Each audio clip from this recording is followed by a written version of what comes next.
말씀 잘 들었죠?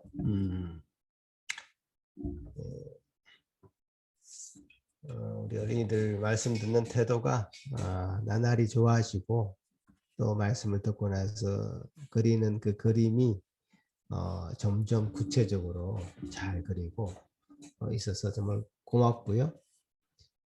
또한 이제 말씀이 이제 점점 좀 깊이 있는 말씀을 해도 좀 이해가 점점 넓어지는 그런 어린이들이 되기를 바랍니다. 특히 오늘 말씀은 여러분이 조금 더 깊이 있게 생각하고 또 이해해야 되는 그런 말씀인데 잘 이해가 안 될 수도 있어요. 그렇지만 지금 이렇게 들어놓으면 언젠가는 나중에는 또 잘 이해가 되는 그래서 받아들일 수 있는 그런 말씀이 될 것입니다. 성경의 이야기가 이제 하나님의 역사라는 것, 그러니까 하나님의 이야기라는 것을 우리가 기억해야 됩니다. 그러니까 이 성경 이야기의 주인공은 사실 하나님입니다. 그래서 더 구체적으로 말하자면 하나님의 역사, 하나님의 그 이야기 속에서 특별히 하나님이 그 인간을 구원하시는 역사를 기록한 책이죠. 그래서 죄에 빠져 있는 인간 중에 어떤 특정한 사람을 선택하셔서 또 그 사람을 통해서 하나님이 다스리는 나라를 이루어가는 그 역사를 기록한 책입니다. 그러니까 요 성경의 이야기가 어떻게 구성되었는지를 먼저 우리가 잘 기억한다면 이게 내가 잘 이해가 되지 않는 부분도 이 기준을 가지고 이해를 한다면 여러분 이해의 폭이 넓어질 수 있습니다. 그러니까 이 성경을 제대로 이해하려면 먼저 하나님이 어떤 분이신지 알아야지 됩니다. 주인공이 하나님이니까요, 그렇죠? 그 성경을 읽을 때 우리 생각 속에 여러분이 생각 속에 하나님의 어떤 그 이상적인 모습을 그려가지고 성경의 스토리를 선택적으로 받아들이는 경향이 있을 수 있습니다. 근데 그거는 안 됩니다. 성경이 말하는 그대로를, 성경이 있는 그대로를 받아들여야 됩니다. 그죠? 내 생각을 성경 속에 주입하는 것이 아니라 성경의 이야기, 성경의 생각을 내 생각에 주입해야 되는 거죠. 요거가 정말 굉장히 스트러글이 될 수 있거든요. 굉장히 고민스러울 수도 있고, 요 생각이 전환이 빨리빨리 되는 사람이 정말 하나님의 말씀 가운데 제대로 설 수 있습니다. 자꾸 내 생각을 집어넣고 내 생각이 성경 이야기 속에 맞지 않은 것이 있을 때 괴로워하고 그럴 수 있습니다. 근데 그런 생각을 좀 이렇게 접고요. 내 마음을 비우고 성경의 이야기를 내 마음에 또 내 생각에 받아들이는 그 프로세스가 굉장히 중요한데요. 특히 오늘 본문 같은 이 말씀을 만날 때는 더더욱 그렇습니다. 아까 어린이들에게 이야기한 것처럼 좀 핵심적인 얘기를 했죠. 다시 한번 말씀드리면 하나님은 그 구원의 역사를 이루기 위해서 아브라함을 택하셨습니다. 그죠? 그리고 그 자녀인 이삭에게 그 하나님의 나라가 상속됩니다. 아브라함을 선택하신 하나님이 그 아들 이삭을 선택한 것은, 상속자로 택한 것은 그 아브라함과 사라의 몸에서 태어난 자라는 조건이 있었기 때문에 당연한 선택이었죠. 이스마엘도 있었고 여러 후손들이 있었습니다. 하지만 아브라함과 사라의 자손이라는 조건이 있었기 때문에 이삭이 선택된 건 당연한 것처럼 보였죠. 자, 그리고 그 뒤에 태어난 야곱의 경우는 조금 달랐습니다. 그죠? 이삭의 아내 리브가가 임신했을 때에 20년 동안 아이가 없다가 이제 임신을 겨우 했는데 이제 쌍둥이를 임신한 것이죠. 그러면 이 쌍둥이 중에서 이 하나님의 나라의 상속, 아, 하나님 나라의 그 상속은 누구에게 넘어가는가? 참 어려운 문제가 됐습니다. 그래서 이 본문이 굉장히 중요한 본문이고요. 성경 전반에 걸쳐서 하나님의 선택이라는 것, 하나님의 주권이라는 것은 도도히 흐르는 강물처럼 계속 흘러가고 있는데요. 이 본문을 통해서 우리가 이 말씀을 통해서 하나님의 주권이라는 것이 얼마나 엄밀한 것이고 확고한 것인지 컨펌하는 그런 시간이 되면 좋겠습니다. 뭐 장자에게 가면 되겠지 이렇게 생각할 수 있죠. 그럼 장자는 당연히 에서겠죠. 근데 장자가 아니라 차자인 둘째 아들인 야곱이 그 하나님 나라를 상속하는 자로 하나님이 미리 선택하셨다, 예정하셨다라는 것이죠. 본문 23절에 여호와께서 그에게 이르시되 두 국민이 내 태중에 있구나. 두 국민이 내 복종에서부터 나누이리라. 이 족속이 저 족속보다 강하겠고 큰 자가 어린 자를 섬기리라. 야곱은 아깝게 발꿈치를 잡고 태어나면서 2등을 했습니다마는 하나님은 그 둘째 아들인 야곱을 미리 하나님 나라의 그 상속자로 삼으셨다라는 겁니다. 그래서 아브라함의 하나님, 이삭의 하나님, 야곱의 하나님이 완성되게 되는 것이죠. 그래서 이 본문은 참 하나님이 미리 정하시는 하나님의 예정이라는 주제가 아주 눈에 확 들어오죠. 인간의 의지와는 상관없는 하나님의 어떤 주권적인 선택이라는 것을 생각나게 만드는 본문이죠. 그런데 이런 하나님의 주권적인 선택 혹은 예정 때문에 사람들은 마음에 불만을 가득 품게 됩니다. 대충 이런 이야기들을 하죠. 하나님께서 미리 다 정해 놓으시면 우리 인간의 역할은 무엇인가? 그죠? 우리가 오늘도 이렇게 자유롭게 뭔가를 선택하면서 살아가고 있는데 이런 선택마저도 하나님이 미리 예정하셨는가? 그러면 우리는 로봇인가? 등등 이 예정에 관한 이야기만 나오면 입에 막 거품을 물고 항변하는 사람들이 많이 있습니다. 그렇듯이 우리는 우리 자신이 하나님을 선택해서 그분을 나의 주, 나의 하나님으로 인정하고 섬기고 싶지, 내가 선택을 당해서 어쩔 수 없이 하나님을 믿게 되었다는 것은 인정하기 싫어합니다. 인간의 어떤 자유의지, 영어로 하자면 free will과는 매우 상반되어 보이기 때문입니다. 그래서 오늘 제가 다시 이제 교리적으로 이 본문을 접근할 수밖에 없는데요. 이런 이야기를 하려고 합니다. 하나님의 예정과 인간의 어떤 자유의지는 어떤 상관관계를 가지게 되는가? 또 하나님의 예정이 우리가 살아가는 삶의 현장에서는 어떻게 적용이 되는가? 이런 이야기를 해보려고 합니다. 오늘 굉장히 집중해서 잘 들으셔야 됩니다. 인간 측면에서 보면요. 인간이 가지는 자유 혹은 자유의지는 매우 소중합니다. 그렇잖아요. 자유롭게 뭐든지 하고 싶은 대로 하고 살아라. 이 말은 얼마나 우리가 듣고 싶어하는 말입니까? 지금 여러분 그렇지 않습니까? 지금 교회로 이렇게 모여서 뭔가를 어떤 공동체를 이루고 있는데 그것이 참 좋을 때도 있지만 어쩔 때는 우리를 얽매는 같은 그런 느낌을 받을 수 있습니다, 여러분. 심지어 가족도 그렇습니다. 가족으로 이 나를 얽매는 것 같고 이 사회에도 그렇습니다. 뭘 하지 말라는 것은 왜 그리 많은지. 예. 하지 마라. 벌금 막 딱지 떼고 말이죠. 하지 말라는 것은 어떻게 많은지.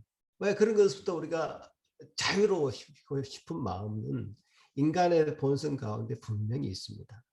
그것부터 훌훌 벗어나서 그냥 마음대로 살고 싶은 그런 것들이 우리 인간의 마음에 있단 말이에요. 그 인간의 어떤 실존을 고민했던 그 유명한 그 실존 철학자 하이데거는 인간을 이렇게 정의했습니다. 인간은 툭 던져진 존재다. 인간은 툭 던져진 존재라는 겁니다. 그러니까 어떤 인간에게는 그런 어떤 목적성 같은 것이 있을 필요가 없다. 그래서 도덕적인 책임 같은 것을 가질 필요도 없다고 얘기했죠.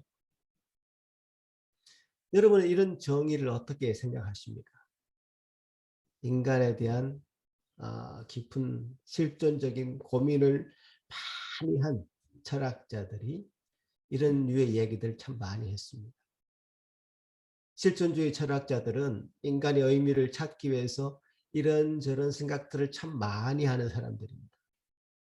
심지어 그들은 지금 바로 이 자리에서 죽는 것이 인간의 의미를 가장 살리는 길이다 라고까지 얘기했습니다.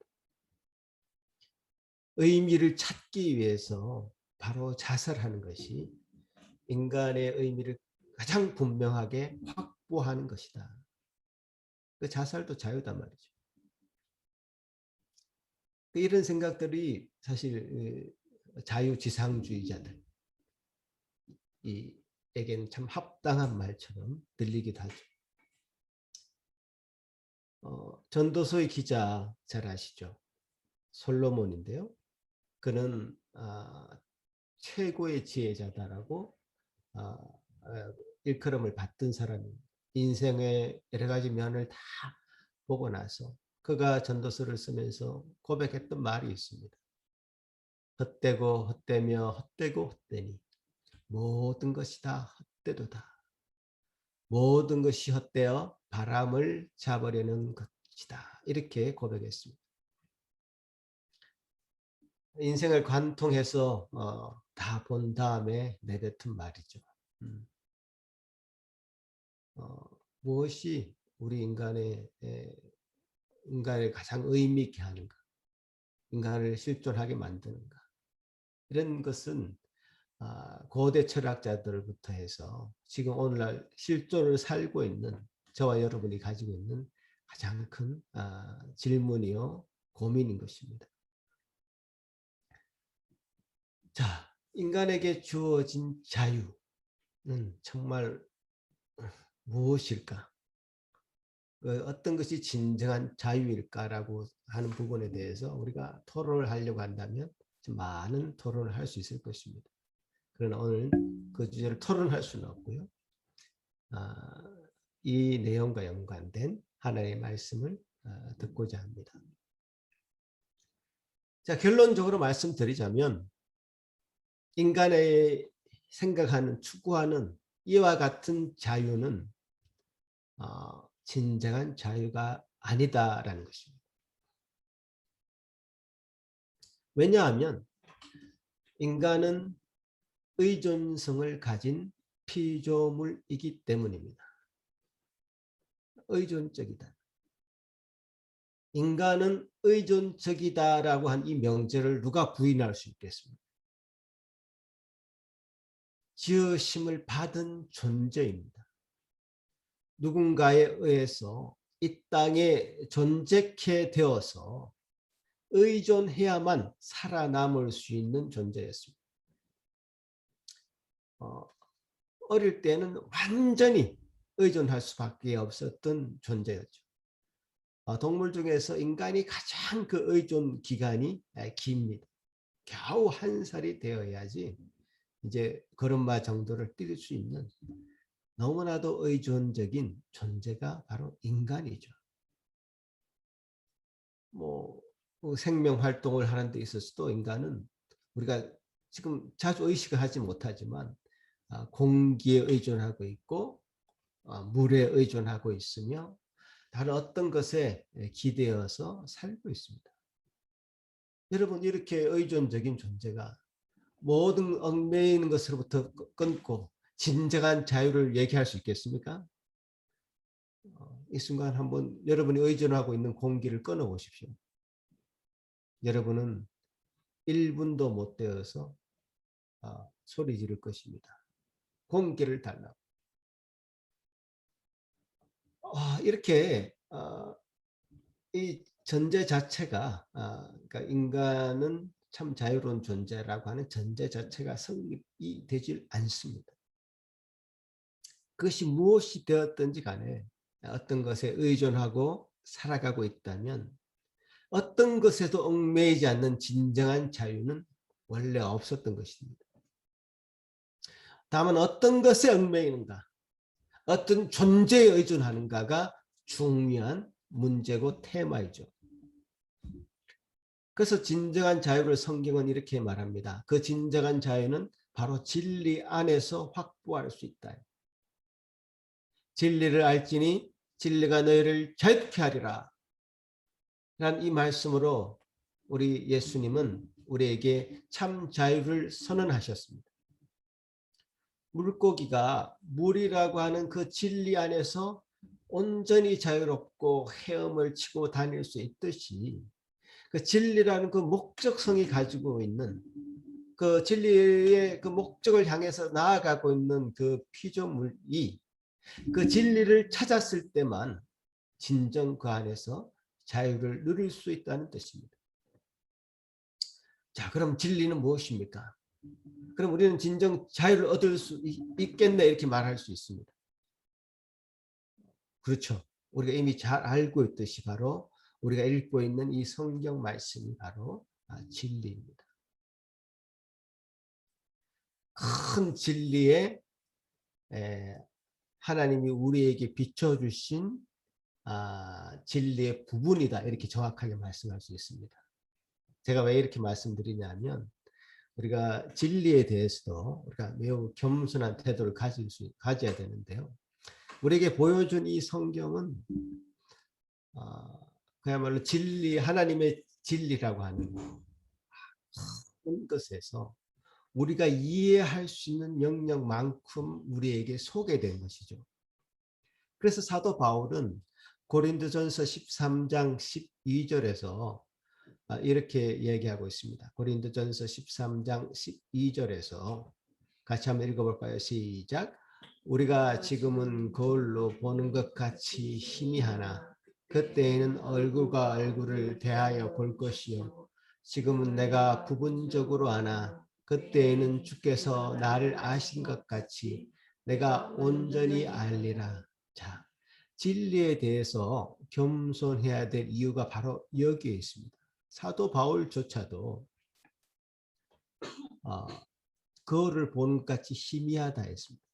당시의 거울은 지금 우리가 보는 거울처럼 선명한 거울이 아니었고요. 청동 같은 것을 막 닦아서 희미하게 볼 수 있는 거울이었습니다. 그러니까 사도 바울이 희미하다면요. 우리는 더더더더 희미합니다. 사도 바울이 부분적이라고 얘기한다면 우리는 더더욱 부분적으로 알고 있을 따름입니다. 성경이 이 모든 문제에 대해서 여러분 모두 궁금하는 것에 대해서 다 답을 주지 않습니다. 답을 주지 않는 부분이 너무 많은 것처럼 보입니다. 그러니까 우리 인간에게 계시된 이 성경 말씀은 인간이 알아야 될 가장 적정선이다 이렇게 얘기할 수 있습니다. 그러니까 성령이 제시하는 정도로만 이해하고 그 선까지만 나아가야지 더 성경에 얘기하지 않는 더 깊은 이야기에 관심을 가지고 호기심을 가지고 팍 파고 들어가는 것은 적절하지 않습니다. 물론 성경을 너무 몰라서도 문제가 되고요. 우리 문제는 일단은 성경을 너무 모른다는데 일단 있는 것 같습니다. 성경이 이야기하는 것이 다 무슨 이야기인지 몰라서 문제가 되는 경우가 일단은 많고요. 또 성경을 많이 아는 사람들 중에는 성경이 말하지 않는 부분, 가려져 있는 부분, 희미한 부분, 그 부분을 막 파고 들어갑니다. 그래서 이단들이요. 주로 이런 부분을 아주 속 시원하게 긁어줍니다. 이거야, 저거야. 확신 있게 얘기합니다. 자, 그렇게 확신 있게 얘기하는 사람들 치고 가짜가 아닌 사람이 없습니다. 가짜라고 생각하시면 됩니다. 여러분, 어떤 것에 대해서 확신 있게 얘기하는 사람들 일단 의심하고 보십시오. 의심은 굉장히 훌륭한 툴입니다, 여러분. 의심하고 보시고 속으시면 안 됩니다. 그러니까 제가 지금 드리고 싶은 말씀은 성경이 제시하는 정도로만 이해해도 우리는 충분히 하나님이 우리에게 주시고자 하는 것은 다 주셨고요. 그 정도로만 우리가 수납하고 받아들이면 되겠습니다. 더 엄밀하고 세밀한 내용은 여러분과 제가 천국 가서 직접 가서 물어보시기 바랍니다. 그래서 우리에게 주어진 진리의 말씀이니 성경의 정도로만 만족해야 됩니다. 그게 진정한 겸손이고 진리에 대한 겸손한 태도요 자세입니다. 저는 확신하건대 주님께서 우리에게 진리를 알지니 진리가 너희를 자유케 하리라 하셨을 때에 이 진리는 우리에게 계시되어진 이 진리의 말씀 성경, 이 성경에서 제시된 말씀 안에서 우리가 논다면, 그 안에 머문다면 우리는 참 자유를 그 안에서 누릴 수 있고 그 안에서 헤엄칠 수 있을 것입니다. 자, 다시 본문으로 좀 돌아가 보겠습니다. 그래서 하나님이 야곱을 미리 정하셨다고 이제 말씀하시는 이 본문을 우린 정말 어떻게 이제 해석해야 되는가 이 말이죠. 이런 말씀을 만나면 우리가 먼저 우선적으로 성경이 성경을 해석한다는 원칙을 분명히 가지고 있으면 됩니다. 성경에서 안에서 이렇게 이리저리 저자들끼리 대화를 합니다. 그 저자들의 대화를 엿보면서 우리는 답을 찾아내는 겁니다. 그래서 이 일에 대해서 신약, 특히 이제 로마서에서 아주 깊이 다루고 있는데요. 로마서는 이제 여러분이 매일 성경 읽기에 지난 금요일부터 9장이 시작됐는데 마침 이 본문이 오늘 로마서 9장, 10장에 연관되어 있습니다.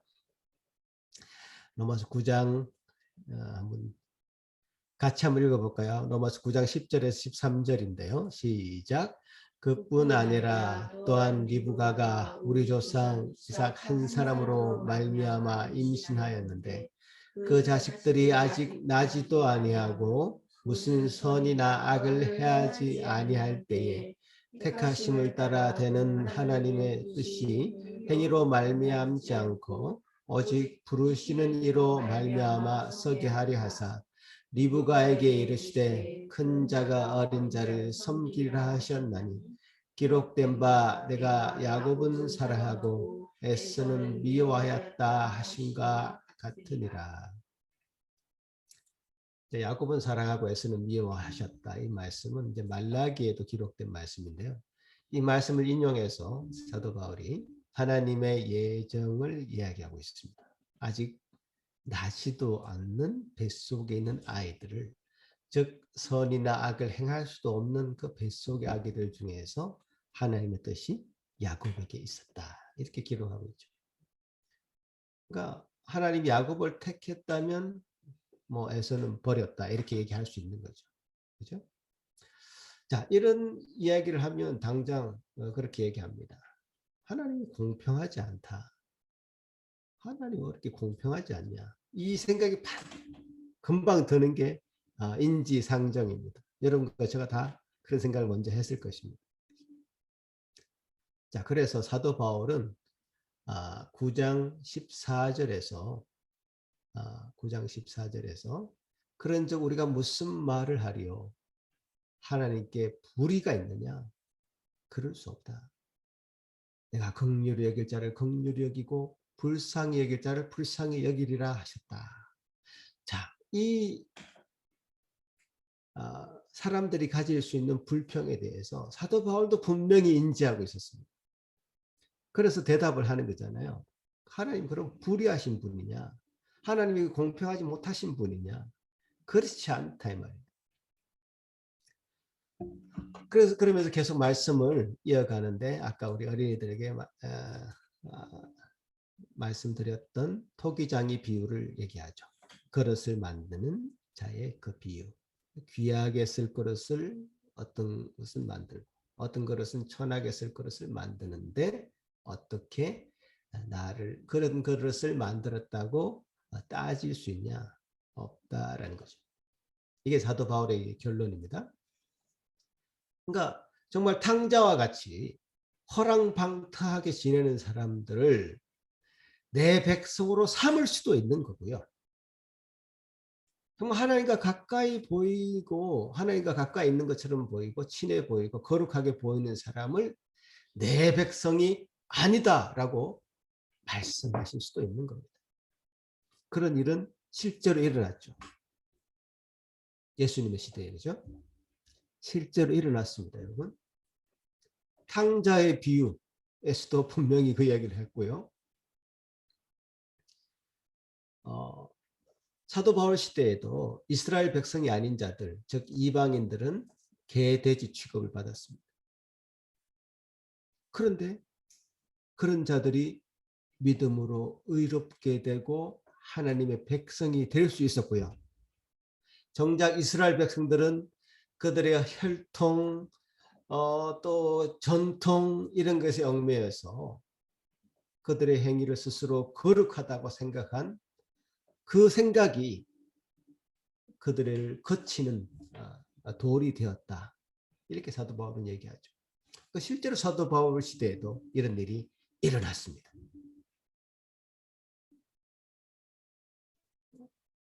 사람들이 생각에는 정말 개돼지 취급받는 이방인들은 그렇게 살아야 되고 당연히 나는 하나님의 백성이라고 정말 선택받았는데 스스로 생각한 사람들은 하나님이 선택하지 않았던 거죠.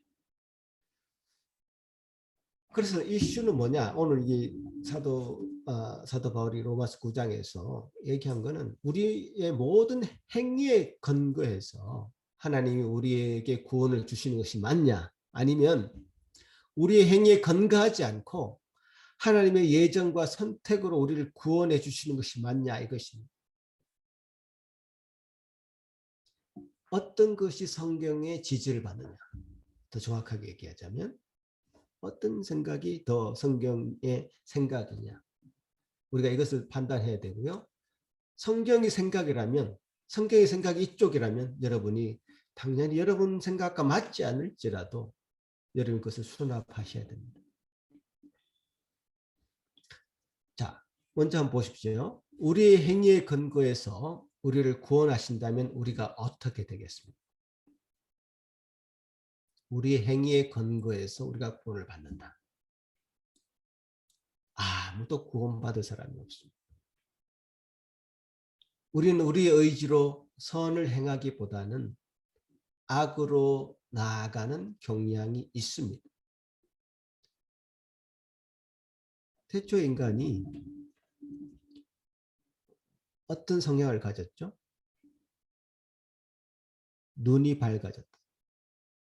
눈이 밝아져서 선악을 스스로 분별하려고 했단 말이에요. 스스로 선악을 분별할 수 있다는 것은, 분별하고 싶어 한다는 것은 자기 중심적이 된다는 겁니다. 자기가 유리하면 선이고 불리하면 악이 될 수 있죠. 그렇게 심판을 구부러지게 하는 일들이 이 세상에는 얼마나 많습니까? 이게 인간의 어떤 죄악성입니다. 인간의 측면에서 보자면 그것이 더 나아 보일 수 있습니다. 고상해 보일 수 있습니다. 인간의 측면에서는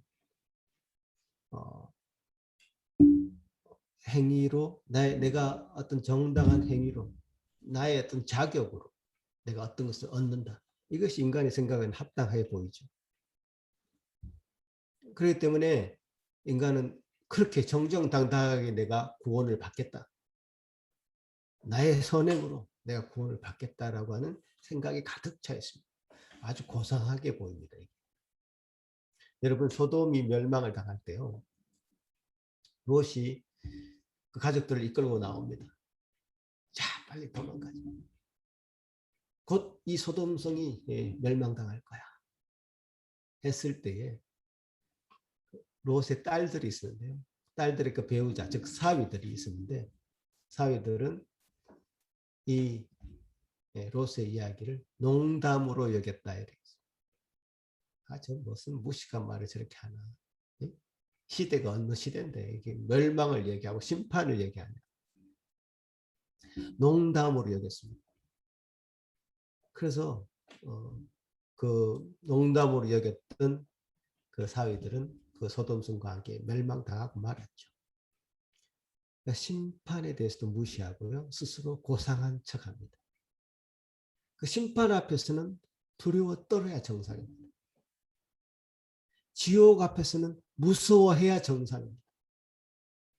예전에 박영선 목사님이 이런 말씀하신 것이 생각납니다. 당신은 왜 하나님을 믿습니까? 어떤 사람은 지옥 가기 싫었어요. 이렇게 얘기한단 말이에요. 근데 많은 사람들은 그렇게 대답하고 싶어 하지 않습니다. 좀 수치스럽다. 뭐 겨우 지옥 가기 싫어서 그냥 하나님 믿는다는 게 너무 이게 교양 없이 보인다. 그래서 조금 더 고상한 이유를 대고 싶어 한다는 거죠. 좀 그럴듯한 이유. 나 정말 이 세상에서 조금 더 나은 삶을 살고 싶어서 이런 뭐 등등의 이유를 댄다는 거예요. 그런 사람을 향해서 박영선 목사님이 뭐라고 말씀하셨냐면 당신은 꽝이다. 따라하십시오. 당신은 꽝이다. 이렇게 꽝이다. 심판 앞에서는 두려워해야 맞는 겁니다. 그러니까 구원받을 때조차도 인간은 자신이 더 고상하게 보이고 자신의 체면을 생각한다는 거예요. 인간의 어떤 자존심을 내세우려고 한다는 거예요. 그 자체가 문제인 거죠. 바짝 엎드려야 되는데 낮아져야 되는데 마치 배가 고파서 죽기 일보 직전인 그 거지는 지금 뭔가를 한 줌 입에 넣어야지 살아나는데요. 마치 그런 심정으로 거지가 구걸하듯이 하늘 앞에 바짝 엎드려서 살려달라고 긍휼을 베풀어 달라고 손을 내밀어야 되는 그런 상황에조차도 자기 자존심을 내세운다. 나는 선한 행위로 뭔가 내 자격을 갖추어서 구원을 받고 싶다. 이런 생각의 이면에는 자신이 인간이 버리지 못한 자존심이 자리 잡고 있다는 사실을 기억해야 되는 겁니다.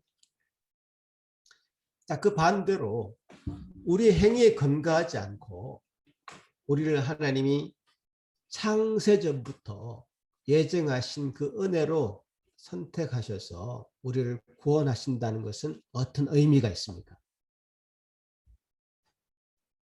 하나님 왜 이런 식으로 한 인간을 구원하실까요? 이렇게 인간을 구원하실 수밖에 없는 이유는 하나님 당신의 성품에 달려 있습니다. 하나님은 사랑이시기 때문에 그렇습니다. 여러분 조금 의외로 들리시겠지만 하나님은 사랑이시기 때문에 이렇게 할 수밖에 없습니다. 사랑의 근거가 되어서 하나님의 사랑의 근거가 되어서만이 인간을 자유로 선택하셔서 구원하실 수밖에 없다는 겁니다. 세상에 어느 누구도 지금 다 멸망길로 달려가고 있고 그 완전히 심판받을 그 불구덩이 앞에 놓여져 있고 완전 낭떠러지 앞에 그 서 있는 그 인류의 모습을 기억해 보십시오. 하나님은 당신의 그 큰 사랑을 인해서 이 세상에 얼마를 구원의 길로 인도하신 겁니다. 이방 나라 갈대아 우르에서 아브라함을 뽑아서 겨우 한 사람 택하셨고요. 겨우 그전에도 노아를 택하셨고요. 이 세상에 얼마를 택하셔서 구원의 길로, 구원의 나라로 인도하신 겁니다.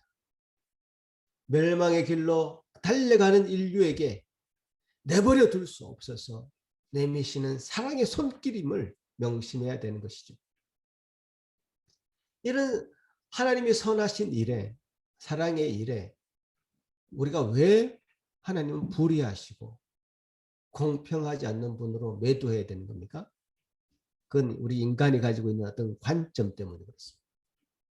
인간이 위에 있고 인간 위에는 아무도 없다는 교만에서 이런 생각이 출발하기 때문에 하나님께 이제 불평불만을 하게 됩니다. 이게 성경의 기록인데요. 이렇게 기록되어 있는 성경을 우리가 어떻게 다르게 해석할 수 있습니까? 다르게 해석할 길이 사실 없어 보입니다. 그럼에도 불구하고 여러분은 약간의 여러분 아직 의문이 이제 풀리지 않고 있다고 제가 보여지는데요.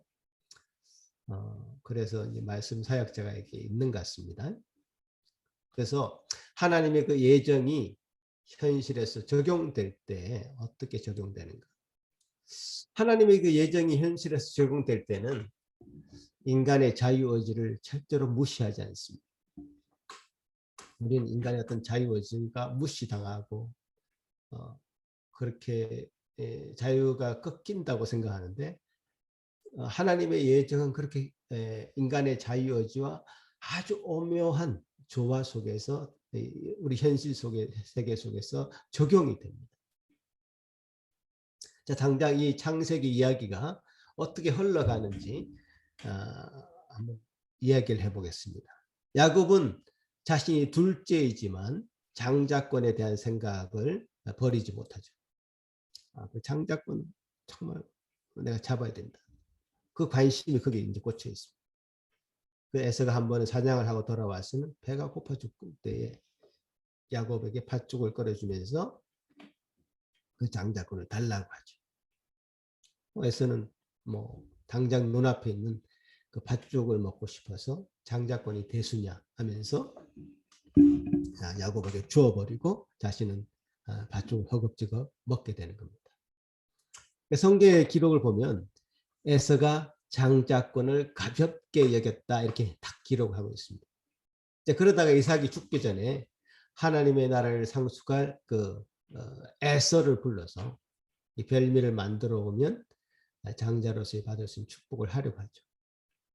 에서가 아버지가 드실 그 별미를 만들려고 사냥하러 나간 사이에 야곱은 에서처럼 몸에 털을 막 붙여가지고 일부러 치장을 해가지고 이삭은 눈이 어두웠기 때문에 사람을 몸으로 만져서 이렇게 분별했단 말이에요. 그래서 이제 몸을 만져보니 털이 북실북실하게 있어서 이거 에서가 맞구나 해서 사실은 야곱에게 하나님의 나라의 축복을 다 쏟아버립니다. 에서에게 줄 것은 남아있지 않은 상태죠. 자, 그럼 에서가 어떻게 했습니까? 반응을 어떻게 했겠습니까? 그 야곱을 잡아서 죽이려고 하겠죠. 그래서 이 일을 알고 야곱은 그 자리에서 도망가게 됩니다. 저 멀리 그러니까 어머니 리브가의 고향이었던 밧단 아람, 예전에 제가 한번 말씀드린 것 같은데 하란이라는 그 지역으로 멀리 도망갑니다. 그 에서가 따라올 수 없도록. 그래서 그 리브가의 그 동생, 그 삼촌, 야곱에게는 삼촌이 되겠죠. 라반의 집에서 계속 살게 됩니다. 거기서 한 20년 살게 됩니다. 자, 그 20년 살고 다시 이제 고향으로 이제 야곱이 돌아오면서 에서 만날 것을 너무너무 두려워하죠. 왜냐하면 자기가 한 짓이 있으니까요. 그래서 에서를 만나는 그 가고 오고 하는 과정이 성경에 굉장히 방대한 분량으로 기록되어 있습니다. 제가 다음 설교는 바로 이 부분 중에 에서를 만나기 전에 한 대목이 다음 설교가 될 것 같습니다. 자, 이렇게 하나님과 예정과 선택으로 사실 야곱을 상속자로 하나님의 상속자로 정한 이후에 이제 벌어지는 상황을 보면요. 야곱은 참 이 상속자가 될 만한 위인이 전혀 되지 못하는 것처럼 보입니다. 속이고 그 삼촌 라반 집에 가서도 뭐 아주 자기 욕심으로 가득 찼습니다. 자기 재산을 그래서 엄청 많이 불립니다.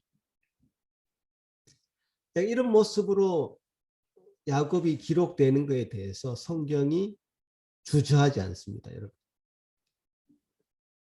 야곱은 자기 욕심이 닿는 대로 그냥 행동하고 있었습니다.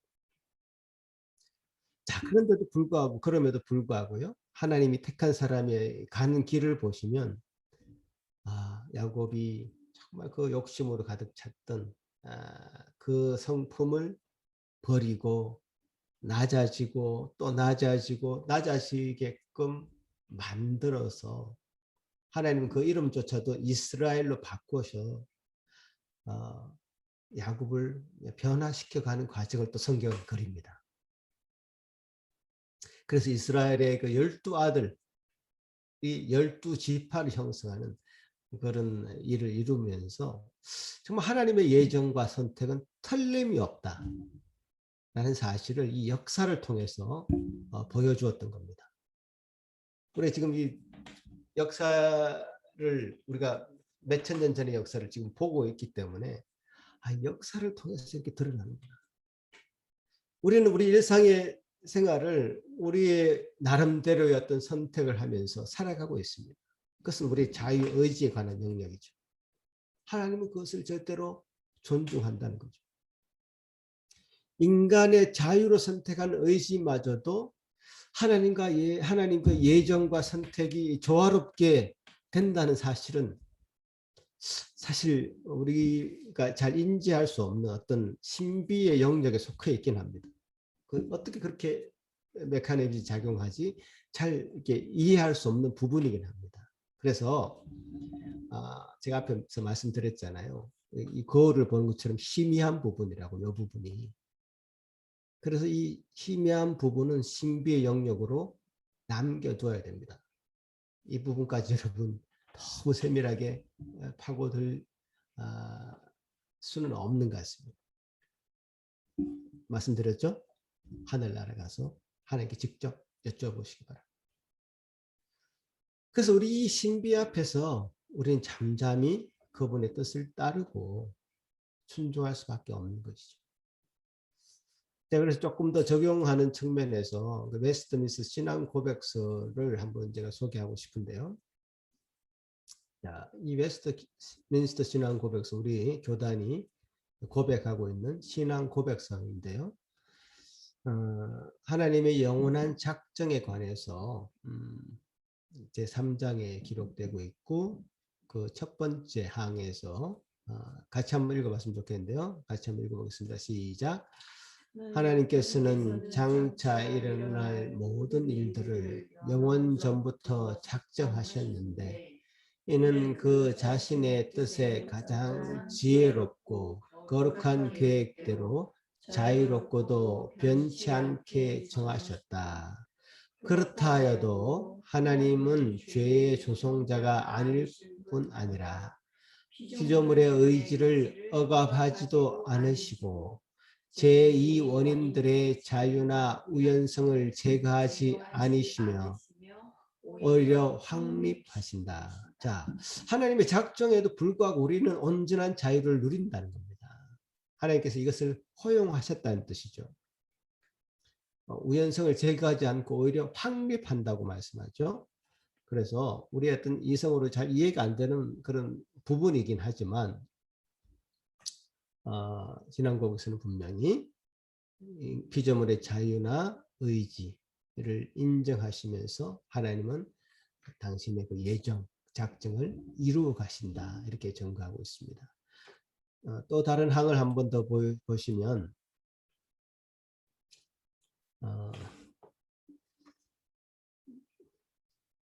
같이 한번 읽어보겠습니다. 시작.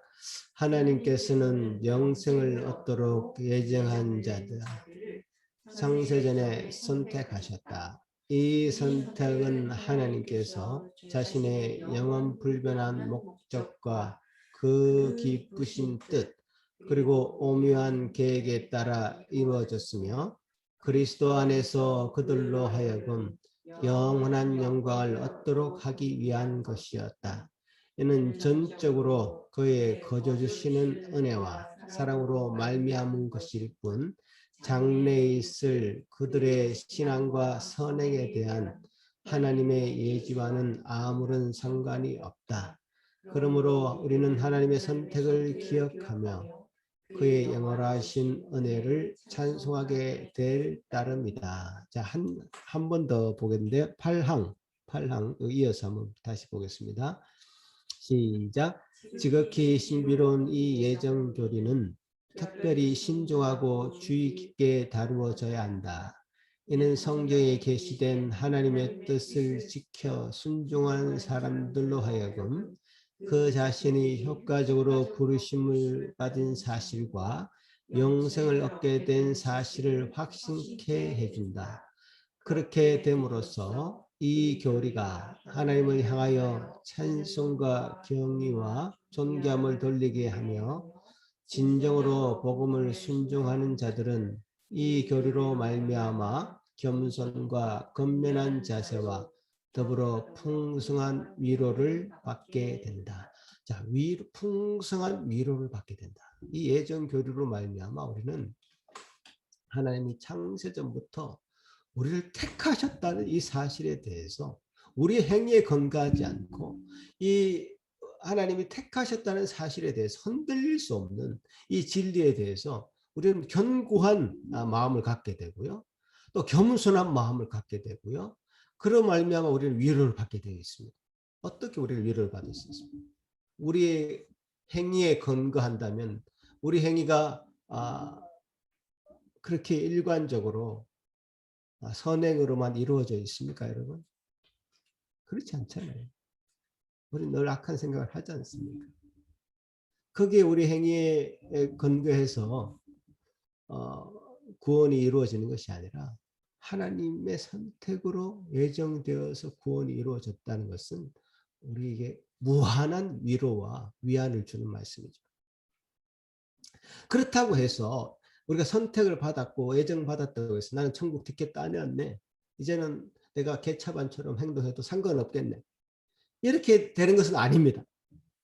사실 그것 때문에 문제가 되고 있는 거예요. 사람들이 나는 뭐 일단 다 선택받았고 선택받은 백성인데 나는 뭐 선택받은 백성이니 나는 뭐 회개할 필요도 없고 뭐 착하게 살 필요도 없고 이렇게 되는 것 그렇게 되는 것처럼 생각하는 사람들 때문에 이 예정 교리가 비판받고 있어요. 사실은 전혀 그런 뜻이 아닌데 이렇게 뭐라고 예수님의 신앙 고백에서 뭐라고 얘기하냐면 하나님을 향해서 찬송과 경의와 존귀함을 돌리게 되며 진정으로 복음을 순종하는 자들은 이 교리로 말미암아 겸손과 건면한 자세와 더불어 풍성한 위로를 얻게 된다. 겸손하게 되고 건면하게 된다. 부지런하다. 딜리전트하다. 다른 사람을 향해서 교만하지 않고요. 겸손한 사람이 왜 욕을 먹겠습니까? 자기를 낮추는데. 말만 앞세우는 예수자기는 말만 살아있다. 이런 얘기를 듣는 것은 합당하지 않습니다. 그죠? 겸손하게 또 부지런하게 자신의 일을 살피고 또 자신이 맡은 본분에 최선을 다하는 그런 사람이 바로 이게 진정 예정 교리를 믿는 선택받은 자의 어떤 자세라는 거죠. 이 성경은 이 전반적으로 이 하나님의 주권적인 선택과 인간의 의지의 그 놀라운 조화를 계속 보여주고 있습니다. 미리 택하심을 믿으면서도 하나님의 예정을 믿으면서도 우리가 가지고 있는 최대한의 자유를 사용해서요. 자발적으로 하나님을 섬기도록 하십니다. 우리에게 주시는 그 자원하는 마음으로 하나님을 섬기는데 이것이 내가 어떤 것에 얽매여서 하기 싫은데 억지로 하는 것을 싫어하십니다. 우리의 어떤 자유의지를 최대한 사용해서 하나님을 찬송하고 하나님을 경배하고 하나님께 예배하러 나오기를 원하시지 너 이리 나와서 예배해. 이런 얘기로 자신의 마음을 얽매인 마음으로 나오는 것을 싫어하십니다. 근데 물론 지금 내 마음에는 그렇게 야곱처럼요. 뭐 욕심도 부리고 자기 멋대로 살아가고 하나님 보시기에 참 아름답게 보이지 않는 사람도요. 하나님 다스려 가십니다. 친히 그렇게 이끌어 가십니다. 그죠? 그것을 또 믿어야 됩니다, 여러분.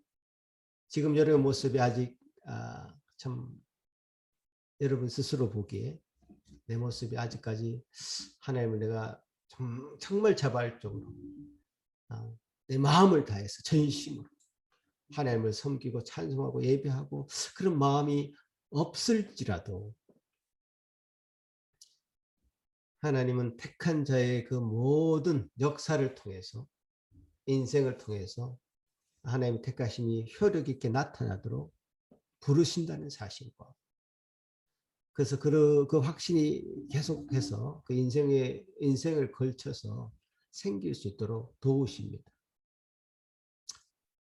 그래서 우리가 두 가지를 염려해야 되는데요. 첫 번째는 난 택한 사람이야 하면서 나의 천국 열쇠는 이미 확보되었어 하면서 나태하게 신앙생활에 임한다는 것, 그것은 예정교리의 그 오해 때문이다. 이렇게 생각해야 됩니다. 자신의 게으름과 나태함이 그 원인을 하나님께 돌려서는 안 됩니다. 하나님 죄의 조성자가 아니죠. 하나님께 그 원인을 돌려서는 안 됩니다. 자신에게 있습니다. 그죠? 그리고 우리가 이 세상에 살 때에 우리의 삶에 최선을 다해서 살아야 됩니다. 하나님의 거룩한 뜻으로 우리를 하나님의 자녀 삼으시고 하나님 기쁘신 뜻을 이루면서 살아가도록 진정한 자유와 기쁨을 맛보도록 하셨습니다. 진리 안에서요. 그 기쁨과 자유를 누리면서 살아가도록 우리를 하신 것입니다. 그래서 그렇게 오해하시면 안 됩니다.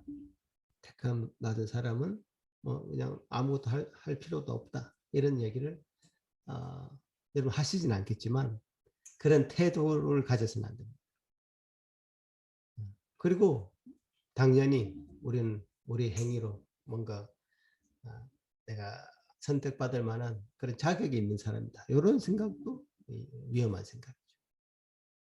그래서 이 두 가지를 경계하셔서 하나님 우리에게 주신 이 말씀을 통해서 정당하게 하나님의 말씀대로 우리 그 말씀을 수납해서 하나님의 택하심을 받은 자로서의 우리의 삶이 참으로 최대한 자발적이고 자신의 놀라운 자유의 의지를 사용해서 하나님을 최대한 섬겨나가는 저와 여러분이 되기를 소망하는 것입니다. 기도하시겠습니다. 하나님 아버지 감사합니다. 오늘 우리 주신 말씀 참 우리에게 주신 하나님의 말씀으로 받고 이 말씀 가운데 거하는 모든 예수상길교회 성도들 되게 하여 주옵소서. 예수님 이름으로 기도합나이다. 아멘.